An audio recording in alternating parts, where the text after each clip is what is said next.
Chastity White Rose was a personally conflicted animal. She had the body of a human male, yet knew that her body was not who she really was.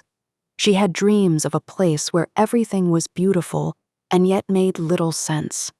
Every day she pondered over whether the human world called Earth was the real world or whether the dream world was the real world. There were questions she had this time that no human would understand nor have the answers for. There was only one person she could talk to. And that person was a unicorn. Its horn was truth, and its name was honesty. And by this time, Chastity learned that honesty appeared only at certain times. All of these times had something in common. It was always when there was a conflict over what she really believed or was unsure about what to do in her life. One night, she had been doing some online searching for information about unicorns. She then entered the dream world, but was unsure if it was really a dream because she did not remember going to sleep. H. Hello again, Chastity. Nice to see you again. It's been a long time. What brings you here today? C. I was hoping you could tell me. It seems that I come to this field in the dream a lot. It reminds me of the field I used to go in near where I used to live. I spent hours thinking and praying while hiding in the tall grass. I'm always glad to be here, but I know not why I am here. H. Because just like the other times, you have questions that can only be answered straight from the horse's mouth. What would you like to ask me first? C. I would like to ask you about something that does not make sense. The last time we talked, you quoted Matthew 5:8 to me, which says, "Blessed are the pure in heart, for they shall see God." We also talked about many other things Jesus said in the Bible. But something about all this does not feel right. I still don't understand what these Bible verses are supposed to mean for my life now. You know I don't believe that Jesus even existed, yet you mention these things as if they are relevant somehow. H.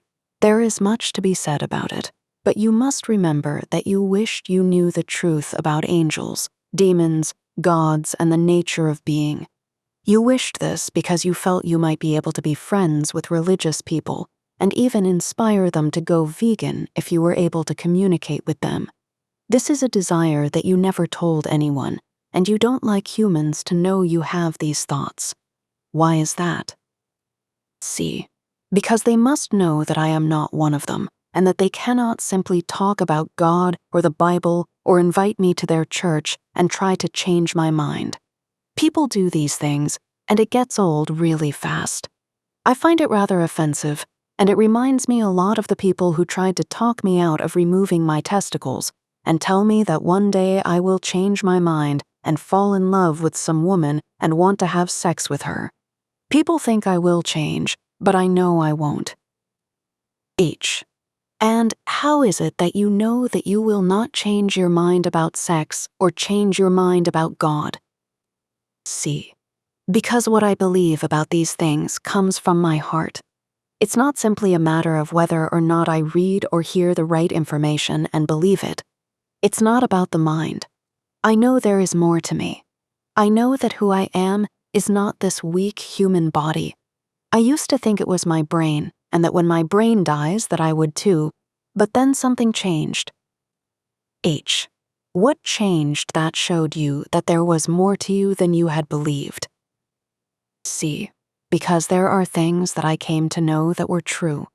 I know that the golden rule is the right way to live. I should treat others as I want to be treated. I knew that my path of veganism and celibacy was the right way I must live.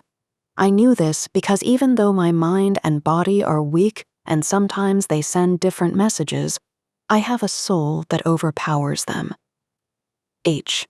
A bold statement, but you have finally told me that you came to believe in your soul. How is it that your soul is more powerful than your body and mind? What is the difference between these things? C. When I started learning about the things that were happening in the world, such as abortion, factory farming, politics, and the corruption and greed for money that I witnessed in the churches I attended, I knew these things were wrong. No human told me these things. I knew. And then there was the conflict between the things I had been taught about gay people. People told me that they were sinners in rebellion against God and would go to hell. It really forced me to face the fact that I did not agree with what I had been told. I knew that the things I was told are wrong, and I knew things that nobody told me. How did I know? Whether it's called a heart, conscience, soul, spirit, or inner voice, it's all the same because it means that I am not only just the sum of my genetics and what I was taught. There is something stronger than all that. Strong enough to stand up for what is right, even though I lose friends, and even though it would be better for me financially if I could just go along with everything and do whatever makes me popular and could impress people. I don't want that. My body does not want to go on, and I am so tired and wish to not do anything more than required to make a living, but I still work at improving myself and learning new things because I have a mission in life, even though I don't know what it is. My mind craves friendship and to be liked, and perhaps even a lifelong relationship, somewhat like a marriage someday, but my soul remains undistracted by other desires and knows that whatever I must do, it is difficult and will come at a great price, both to me and to anyone unlucky enough to be in my life. There is a conflict between the three parts, but in the end, it is the soul that wins because it is the strongest. It knows what is right or wrong for me. H. Yes, you have knowledge without an explainable source. It's usually easy to find why you came to believe things because you were taught them, but when you see something new and you know whether it's right or wrong, it says a lot more about you. C. I want to know more about me and why I have this power.